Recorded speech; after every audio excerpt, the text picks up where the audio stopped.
Well, hello and welcome. Where is our money?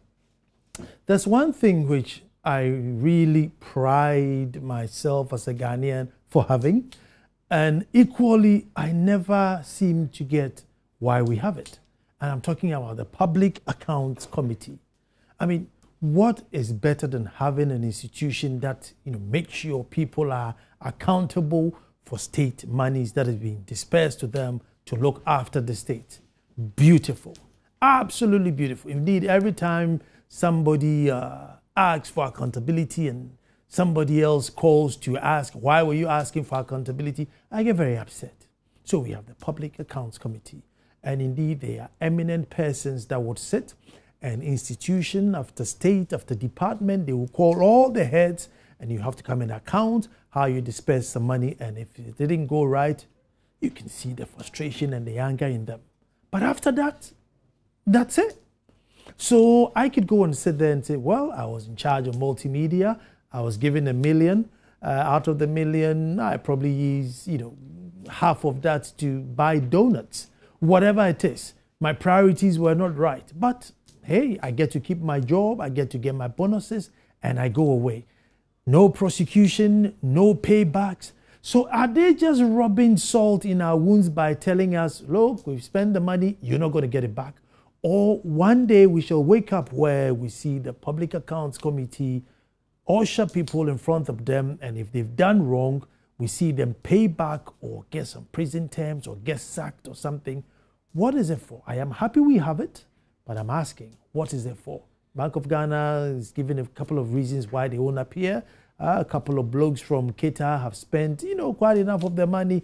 What is going to happen? And today we're going to have just a one-on-one conversation of what more can the Public Accounts Committee do, or how much more power can we give them for it to make it worth you and I a while. When I come, I will introduce my guest, and you don't want to move. My name is Nanan Sakwao, and this is PM Express.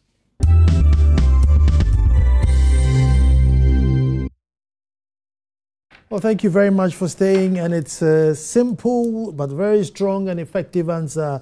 Where is our money? And I'm here in the studio with Kingsley Abuaji Jedu, who is an MP and a member of the Public Accounts Committee of Parliament.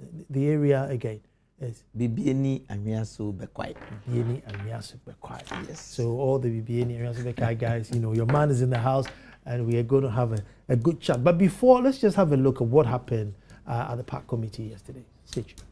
Across the country, wherever money goes direct to the banks before they send it to consolidated accounts, DVLA, whatever it is, the bank deliberately delay the money, and they can use it to do call account interest and earn, and government suffers.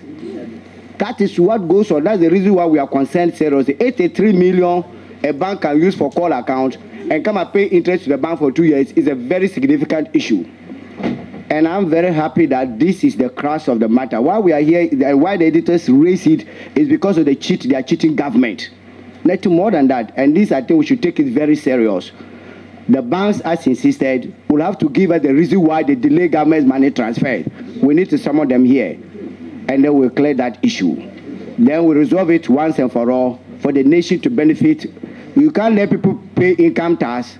The income tax is delayed while consolidated accounts is being short of that money we needed it to do other activities. So, Mr. Chairman, I agree with my colleague, Honorable Asiama.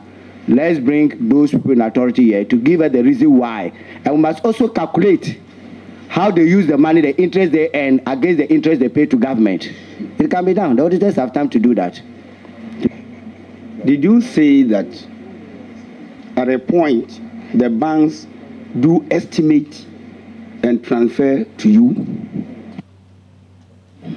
We are saying that in some instances at the end of the month, because we require them to pay within a short period, within 3 days of collection, they go through the figures, and in order for them not to breach the 3 days, they transfer estimated amount, and then we do the reconciliation, just so that if there is any shortfall on which you have to charge them interest, it will not be too much. Your professionalism has come to question. You reconcile in 2010. You not do any reconciliation. 2011, no reconciliation. 2012, until the auditors audited in 2013, because we are dealing with 2012 accounts. So the audit took place in 2010. 3 good years. What type of reconciliation did you do? So you've called your own professionalism into question. Request for. Are you sure you are being truthful to this committee and Ghanaians? Mr. Chairman, we are truthful to the committee. We have evidence to that. Can you give us letters that you wrote in 2010 on monthly basis, 2011 and 2012, to justify what you are saying, that is the responsibility of the bank that failed, and what action did you take then? What the action we took was that we went through the whole bank statement, look at the transfer days one by one, and computed interest and sent to the bank. I want to state it categorically that I did not do the work. Because generally you will find anomalies.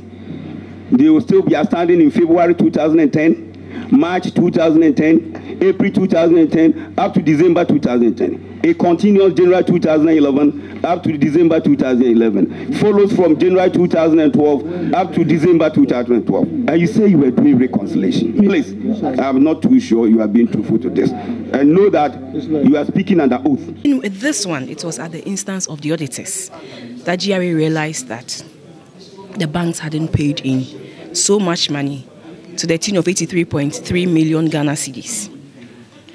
And here is the government coming to Parliament every now and then, asking Parliament to impose taxes on so many things.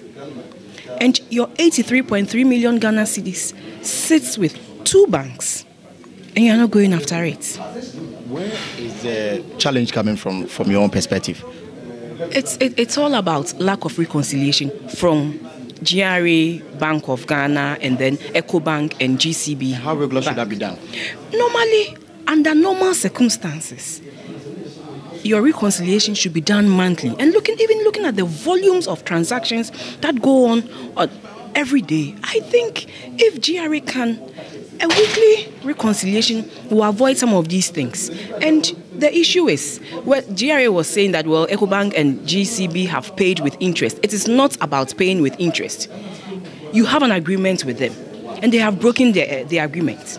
And sometimes the interest that they pay doesn't even motivate them to do what? To pay and to give the monies that they've collected from petroleum revenues. It doesn't motivate them to pay the monies, because looking at what they will get on the market, they should hold on to it and save and then give it to customers and even buy treasury bills. It's even more than the interest that they are being asked to pay. So nobody can declare an invitation from a committee of parliament. So more so when you are entrusted with public funds, you are a public officer, you are there for the good of this country. So you cannot, under any circumstance, decline an invitation from Parliament of Ghana. The moment you do that, then we are compelled to summon you and to subpoena you, which may happen very soon. On several occasions, I think it's only once that we have seen the governor here. And yearly, we deal with the Auditor General's reports, many reports. Some involve the work of Bank of Ghana and other bodies. So when it comes to your turn and you refuse an invitation from Public Accounts Committee, you are insulting the whole country. We are here for Ghana. So Governor of Bank of Ghana, such a sensitive position, such a key function in our monetary system, such a key player in our financial governance system, shall we have a hearing in the Bank of Ghana and the man will be absent? Never. It will never happen again. That we are going to insist that he appears before us anytime there's a public hearing. He is answerable to the people of this country, and he must understand that if it's too hot for him over there, he can take a decision. But so far as we are concerned, making sure that we provide the right scrutiny over the executive and over all other bodies, we will insist on that.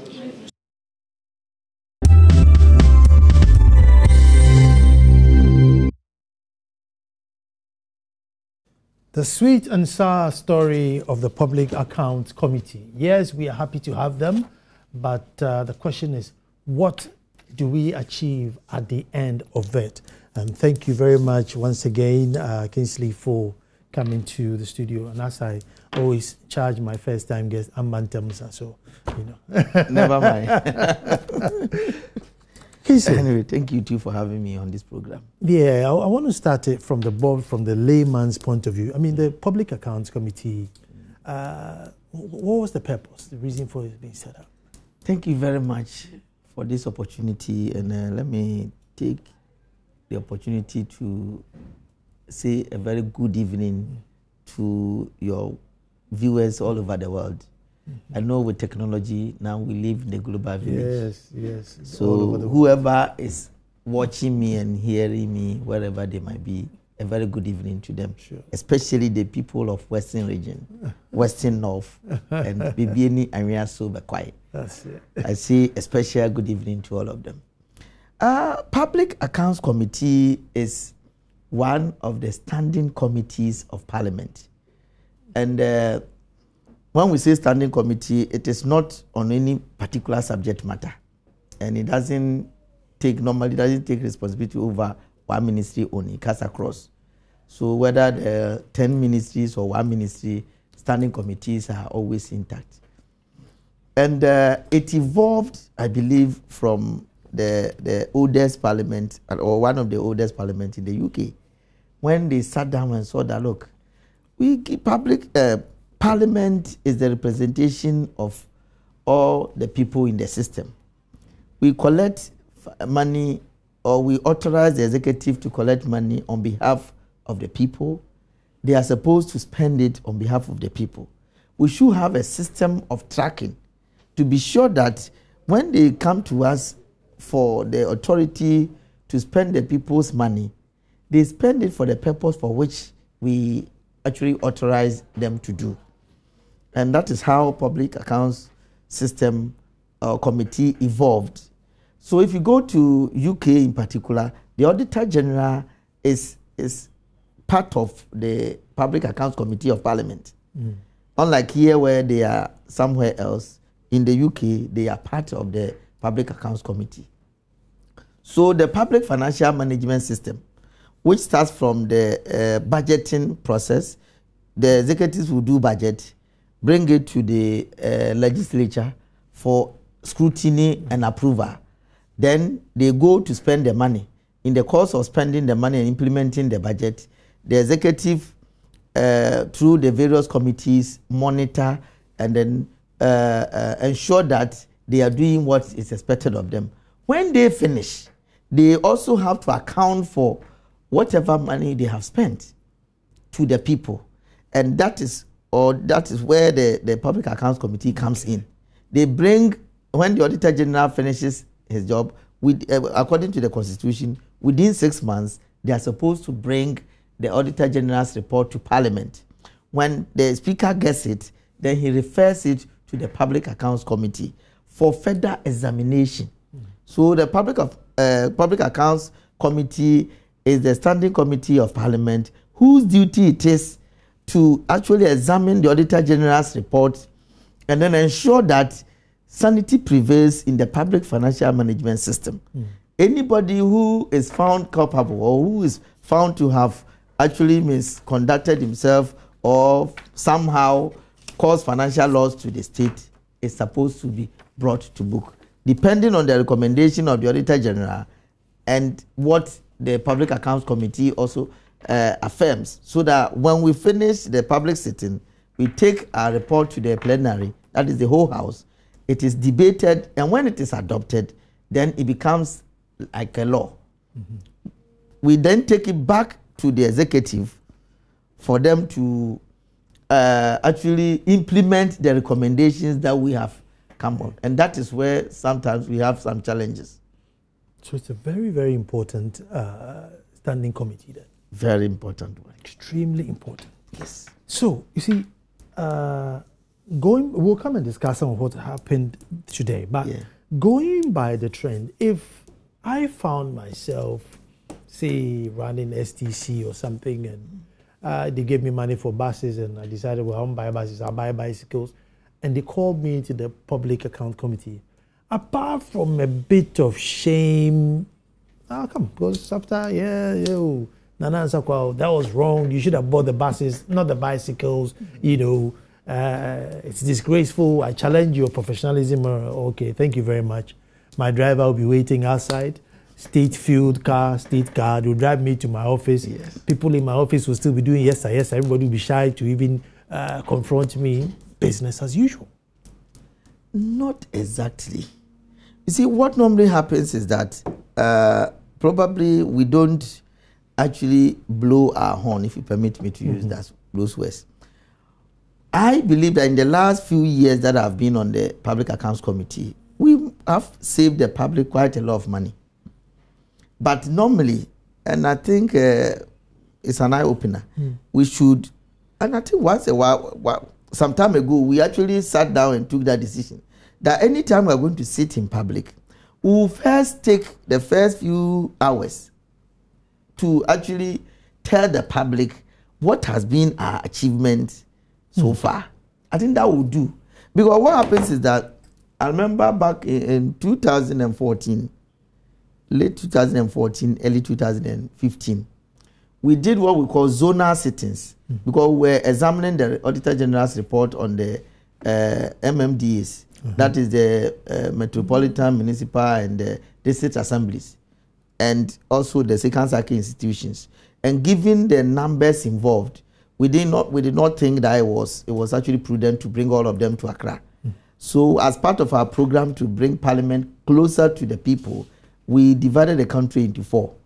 We had the northern regions, the middle belt, the eastern side, and then the western side. So we sat in Tamale, Kumasi, Koforidua, and Ho.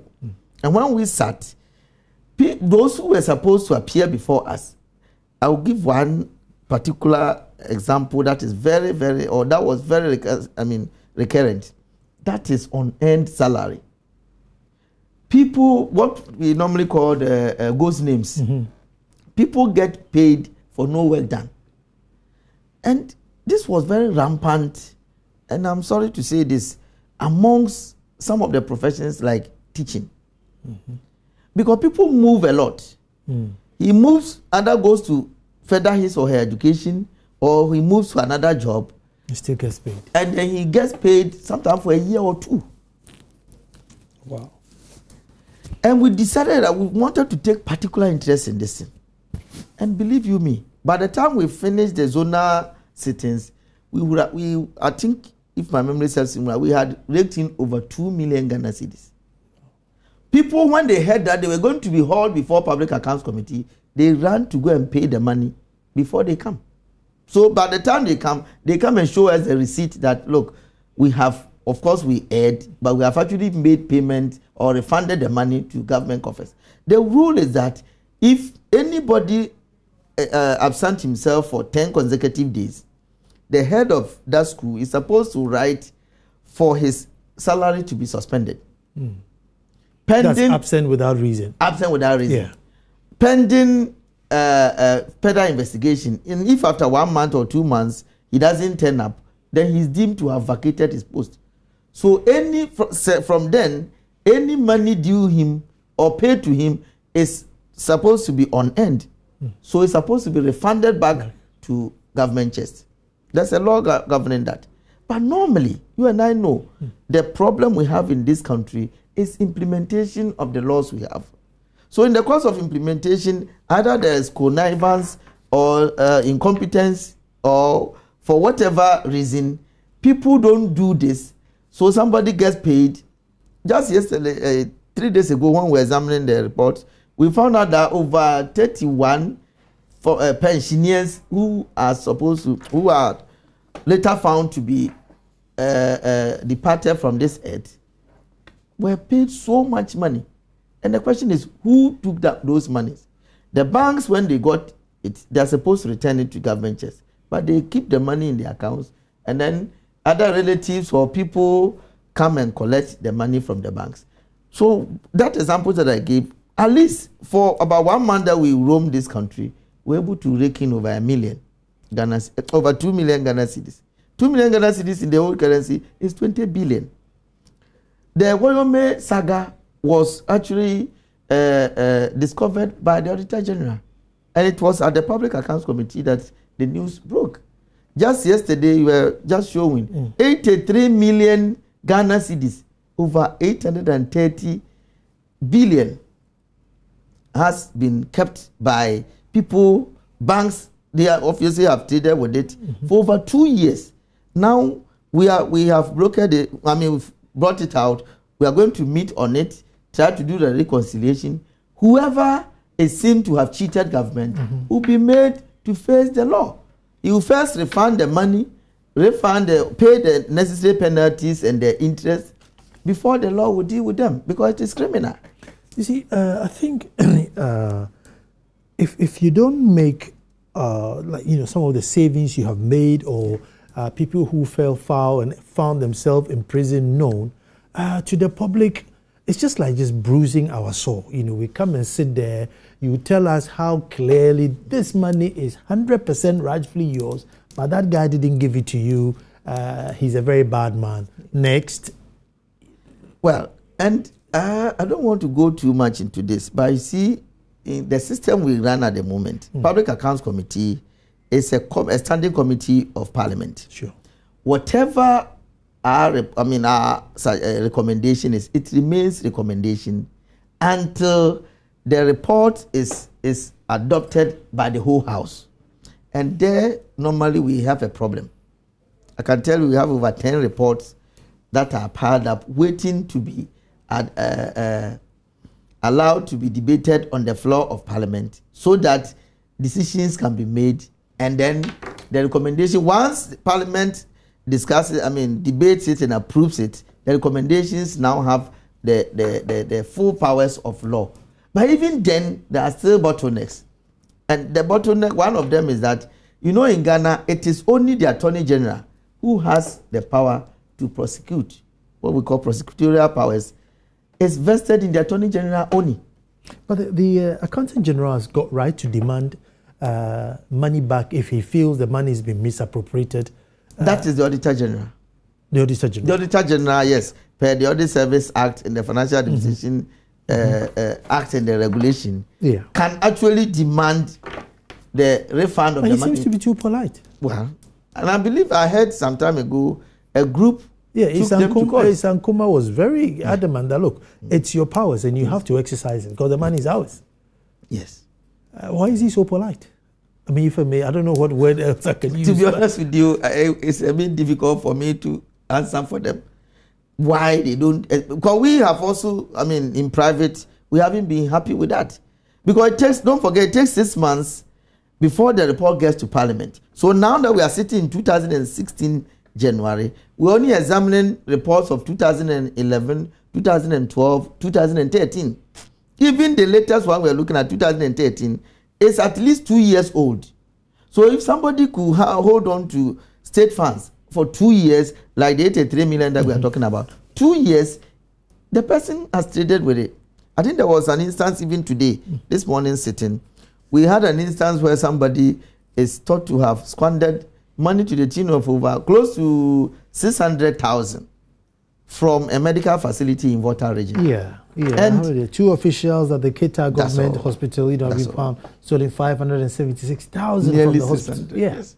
And this guy, actually, he hasn't, the court process, when you read this, you get angry. It's like, you see, the whole system is sick. I'll be honest with you. I'm sorry to say this. The whole system is sick. Because somebody squanders such money, he is actually caught. He denies it, of course. And then go come. We're even lucky that he's been convicted by a different court somewhere on a different charge. So he's now serving 25-year jail sentence. And this was discovered in 2011. We are in 2016. The courts haven't still finished this issue. Let me take a break here and let's see the sweet and sour nature of the Public Account Committee, but generally, where is our money and what can we do to turn things around? Don't move.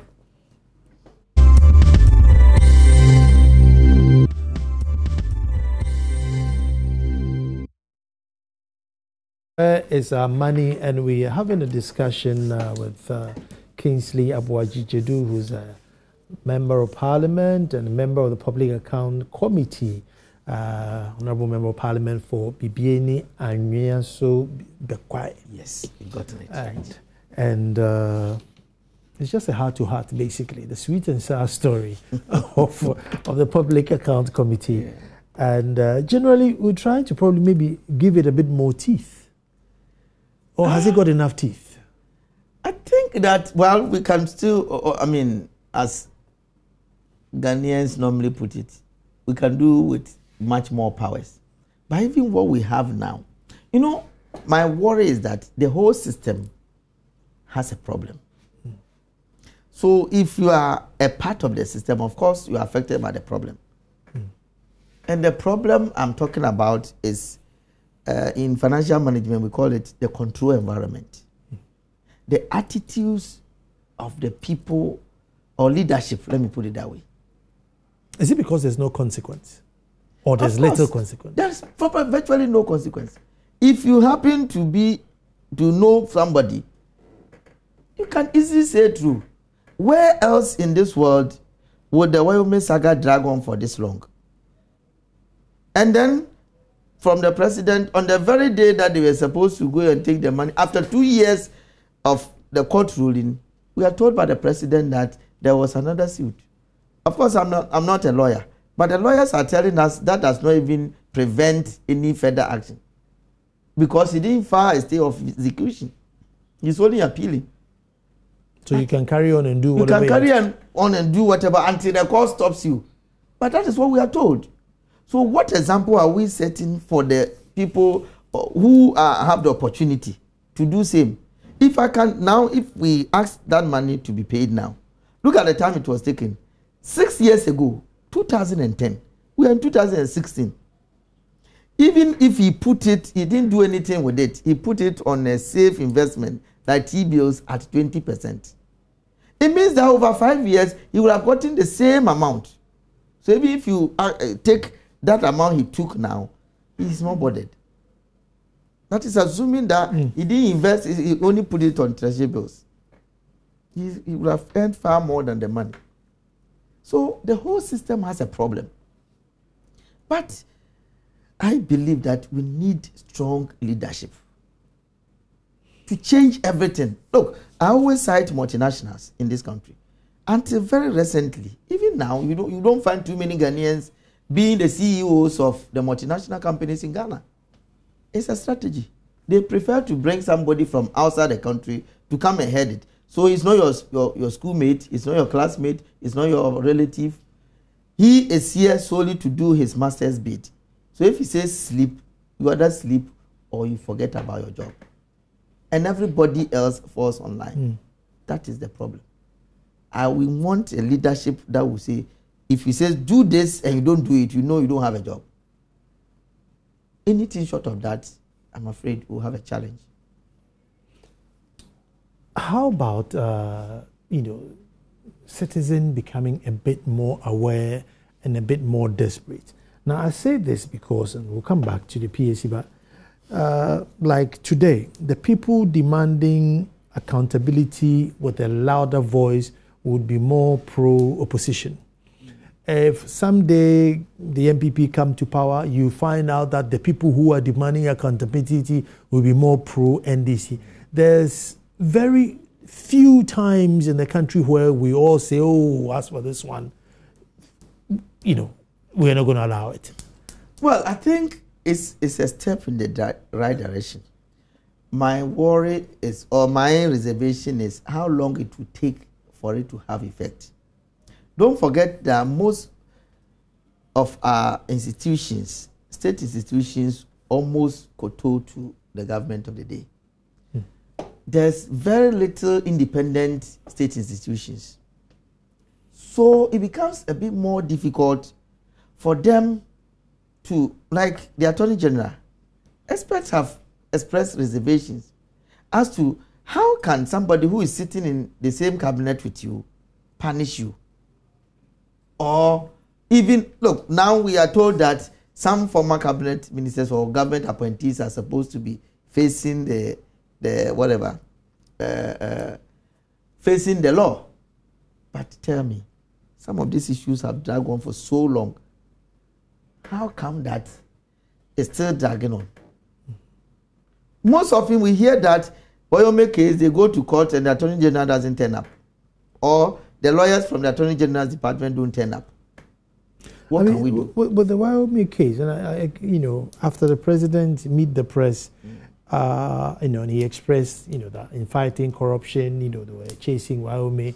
But, as far as myself and I'm sure the viewers are concerned, Wyoming is not an armed robber who broke into a bank and hands up and took the money away. That is the issue. How come that somebody who, like in your own words, is not an armed robber, he didn't come to steal, he went through a process to take the money. And now he's the only person we are going after. We are not seeking to even imprison him. Now we are saying he should bring the money. And that has been the order of the day in the last few years. That when you still take money and you are caught, we will give you time to refund the money. Now we said that, I wish I had the opportunity to also steal some few money. Give me a little time. Give me a little time, some 2-3 years, let me invest it, make my own money and then I come and pay you. Right. Government is, for Christ's sake, government is not in the business of doling out money to cronies. Government's duty is to do something, work that will benefit the total populace or the society. But if it happens that people are caught... But is it because we don't have a total populace? We have a divided populace. Because today, if I'm NDC, then Wyoming is not so bad because I can go back to Kufuor time. They were going to some hairdresser to take some money, so let us get a balance there. And so we don't have a total populace for somebody to work for. My answer to that is that if you came, and at least under the 4th Republican Constitution, when new government comes, they try to punish those who were thought to have offended the law previously, who were not dealt with. So if you're a new government and you came 7 years, you're in the 8th year, and you haven't succeeded in punishing, and for me, when you do that, it sends the right signals to your appointees that, look, tomorrow, if we're out of government, we're also going to be punished. So you better watch the way you do your things. At least that have some deterrence or send some signals to your people that, look, you have to be careful or else you'll be punished. But if nothing like that has happened for 8 years, on what basis can you say that previous government was corrupt or he stole money? Let's come back to public accounts, because I know the central bank, Bank of Ghana was called, and they asked 2 of their staff members to come. They came, they sat down, and they said, well, we've just been told to come here, and whatever it is that you're asking us is news to us. What's the story there, and how much powers has the PAC got to subpoena the governor if indeed it has to be? Well, thank you very much. I think this wasn't the first time. And that is why some of us are not happy. This is not the first time Bank of Ghana is probably looking down upon the Public Accounts Committee of Parliament. There was a time similar thing happened. 2 people came from the bank only to tell us that they were not sure. They were not sure what they were there to do. Virtually, we had to send them back, and then they went and brought the governor later. That was the only time we have met the governor. Even though almost at every sitting we have some questions for the Bank of Ghana. And why we prefer the head of institution to appear before us is that he takes the ultimate responsibility as far as the organization is concerned. So you send him your concerns, why you are calling him? No, we do invite you to appear before the Public Accounts Committee, and then we cite the particular Auditor General's report that we want to examine. Okay. So then it becomes your own responsibility to pick the Auditor General's report, look at where you think you have questions to answer, and come and answer. Because what the auditors do is that, and I'm an auditor myself, I know how, when they finish the audit, before they leave, there's what we call exit conference. They sit down with the management or the leadership of the organization. Okay. Tell them what they have found. That, look, we will have worked in your organization for the past 2 or 3 weeks. We want to end officially today. this is what we have found. They explain to you and then obtain your comments. I see. Verbally. When they go and they do their draft report, they bring you back a copy of the draft for your former written comments. And then those comments are incorporated in the Auditor General's report. I see. So you cannot claim that you don't know what they found as far as your organization is concerned. So when we write back to you, we refer you to the Auditor General's report for this period that we seek to examine on this particular day. We will want you to appear. And if you think any of your officers will be helpful, you are free to bring them. So when you come, we don't expect that you answer all the technical questions, because we don't expect the governor to know why a particular credit like the 83 million, 3 million was paid, and up to now the account of Ghana Revenue Authority has not been credited. You might not know, but before you come, you are supposed to call the schedule officer, talk to him and ask him, bring the Auditor General's report. How come that this 3 million has not been credited to their account all this while?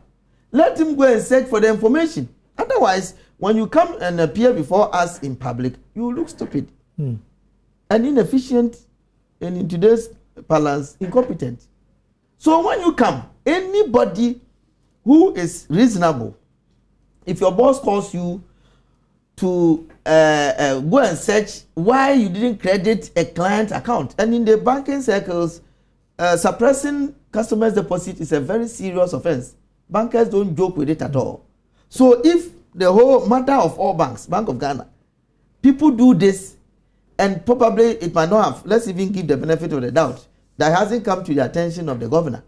But because of the invitation to appear before Public Accounts Committee, it gets to the governor, the ultimate boss, who decides whether you have a job tomorrow or not. I'm sure that alone will send some shivers down your spine. And next time, you make sure that you do the right thing. That is how we want to effect changes at that level. So it's not, we don't take delight in humiliating anybody, but we feel that alone, even before you are formally punished, that alone can change attitudes at that level. And I believe that in this country, attitudes is our problem. Banks not paying their tax. I mean, is that not? That's a bit. That's a bit oversight. No, this one, it wasn't tax. What happened in the two banks we are talking about, the GCB and the EcoBank? Yeah. You know, we have the GCNet. Yeah.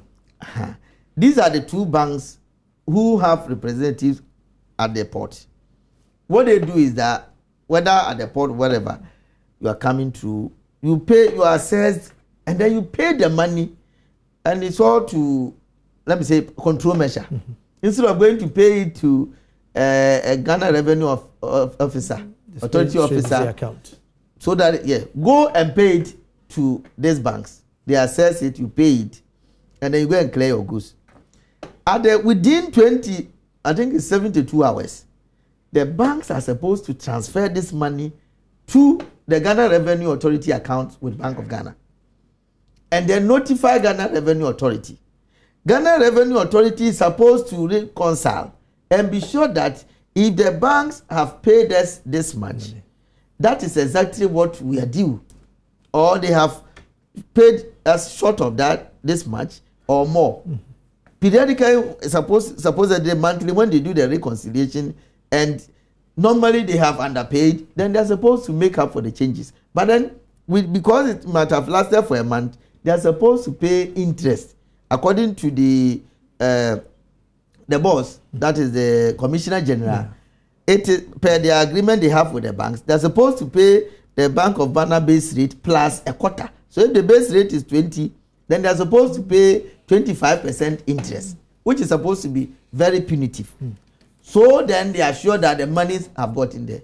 When the Bank of Ghana gets this money, immediately they are supposed to credit the account of Ghana Revenue Authority. Because if you don't credit it, Ghana Revenue will not know that they've received that money. And at the end of the day, we have instances where Government of Ghana, the consolidated fund, will be in arrears. When if you add all the sub-consolidated accounts together, you see that it's not in arrears. And Bank of Ghana is just like normal commercial banks in that sense. If your account go red, they have to charge you interest. There was a time that before, as a report was showing that, if my memory serves me, I was about 46 million charges for a short period. 46 million Ghana cedis. Bank charges alone. So we feel that, why don't we sweep all the accounts into the consolidated fund so that at least we will not, the accounts will not go red, so that we have to pay bank charges or interest on the overdue, or what do you call it, the red balance that is on our accounts. This is all we are examining.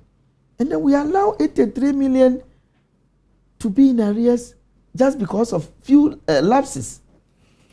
I'm going to take a break here. When I come back, what I want to find out from my brother is, the spate of all these fuel increases and utility increases, which don't add up by all means. Whatever percentage they're giving us, it doesn't add up.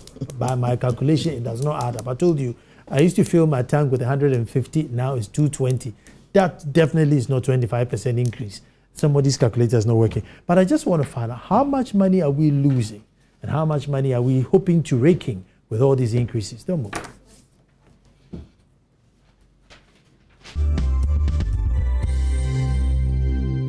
Thank you very much for staying. Where is our money? Public Account Committee Revelations, the sweet and sour story. Let me just catch up with a couple of comments that you've brought in. Reports of accounts of the account committees should be given a little more priority in Parliament. I think the Public Account Committee should be given additional powers to prosecute the defaulters from Al-Hassan Issa in Nkwanta, Dunkwao, Nkwanta. Gideon Ochidako from Asio Offenso North. If my tears were like the ocean, I would have cried all day for Ghana. Oh, what a future are we building for the next generation. I am so sorry for my daughter, but we have ruined our future. I thank the late Professor Atta Mills for allowing this program to be on air for Ghanaians to watch and know where Ghana monies are going and not to be squandered by the president and his team. This is Afeke Godo John from Yeji. The program, not this one, but televising the PAC. Yeah. Can't we as a nation enact laws that give PAC prosecutorial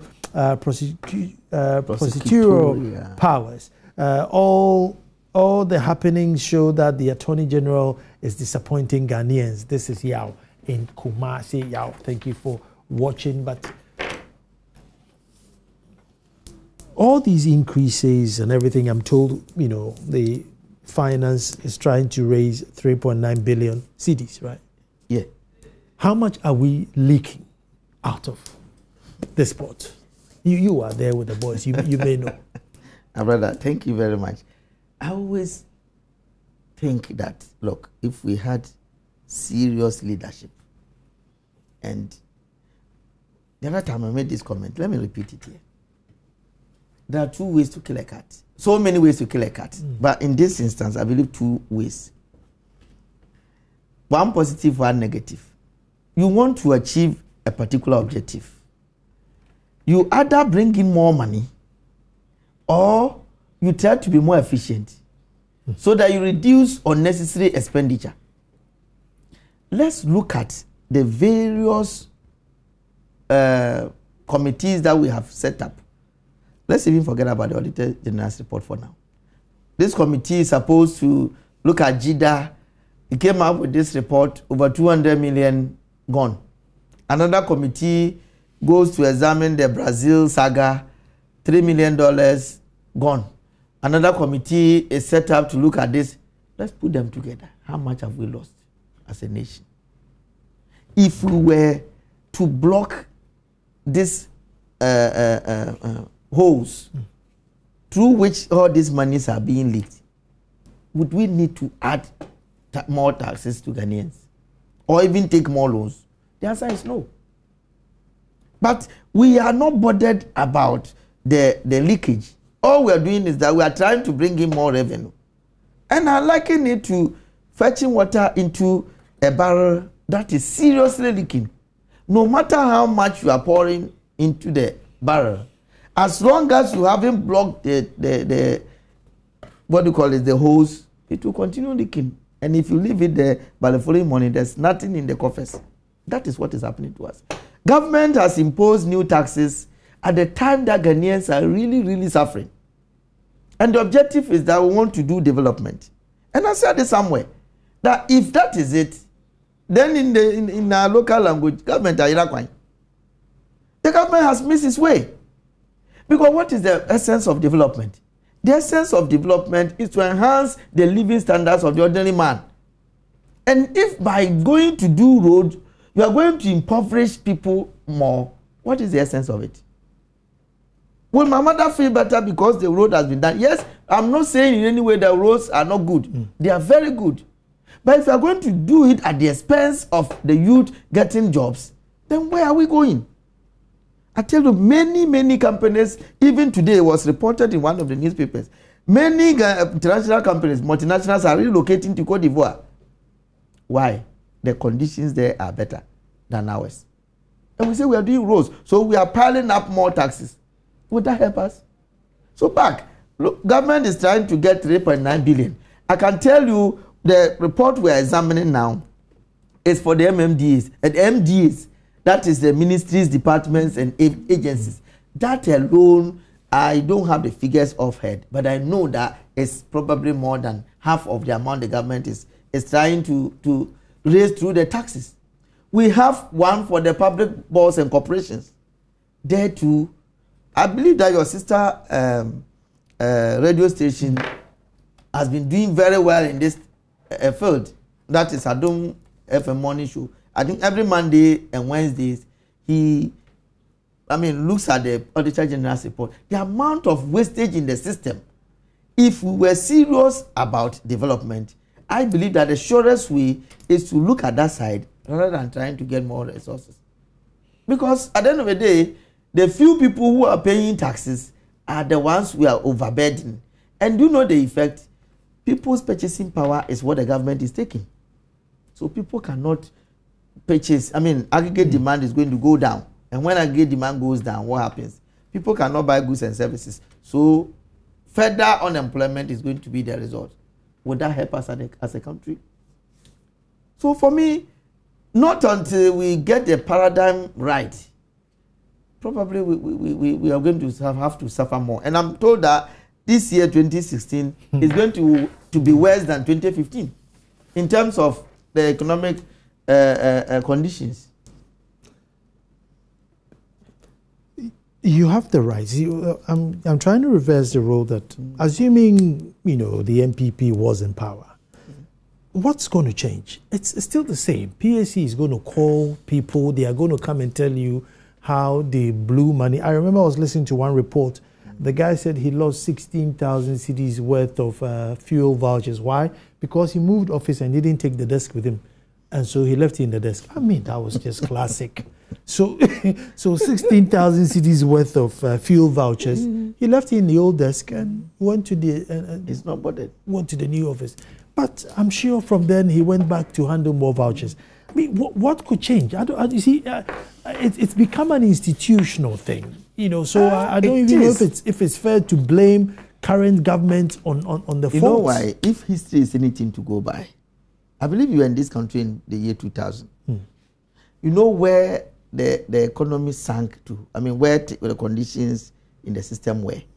How come that between 2001 and 2008, things were relatively better? There was debt forgiveness. There was massive debt forgiveness. I don't think that was not. It wasn't all about debt forgiveness. Because are you saying that debt forgiveness? Look, the foreigners or the creditors then didn't bring us money. They told us that instead of coming to pay our money, use it to do A, B, C, D. So it was money generated within the country that was better used. But now we're generating the same money, but we have to pay it all out. So assuming today somebody ranks a tech and says, look, forget it, don't pay me any money. He's going to get lots of money to do wonderful things. And if the embezzlement and the corruption continues, it will still not have any effect. Look, I mentioned something like the control environment, the attitude of leadership. I tell you, I wasn't in Kufuor's government. But those cabinet ministers, when they talk to you in confidence, they say, look, Kufuor, when you see him outside, you feel that, oh, this man is soft. But I tell you, he was such a strong person that they feared him. Such that if you were told that the president was calling you, you go with your hand behind your back. Because, if somebody, a president, could sack people, strong leading members like Osafo for them, if you tell you that, look, the man is not a man to joke with. And that is what I mean. The environment, such a person, if you are within that environment, at least it puts some fear of God in you, such that when you are taking action, you will think twice. That between my job and what I'm going to do, which one do I prefer? Because when you are caught, you might be sacked. In spite of all that was said about him. And I tell you, MPP has done it before. In 2001, when they came, a former cabinet minister under the Lawrence regime said it publicly that he was wondering where the new government was going to find money to even pay workers' salary. And I tell you, when any government that has a challenge paying public sector workers, that is the end of the system. It means that there's a failed state in a way. But they found money to do it. And they were able to sustain this morning sitting. One of the public officers made allusion to the fact that there was an incident, it's to do with some car loan issue. And he said they incurred losses because the CD, they were expecting it to depreciate by just about 5-10%. And it depreciated over 40%. So in the end, they were in a fix. Well, let us hope that sooner rather than later, Public Account Committee will have a bigger bite so as to save you and I, our national treasure, and our future. Thank you very much, Kingsley. It's been interesting. And folks, like I said, tomorrow we're back to do this all over again. Thank you for watching.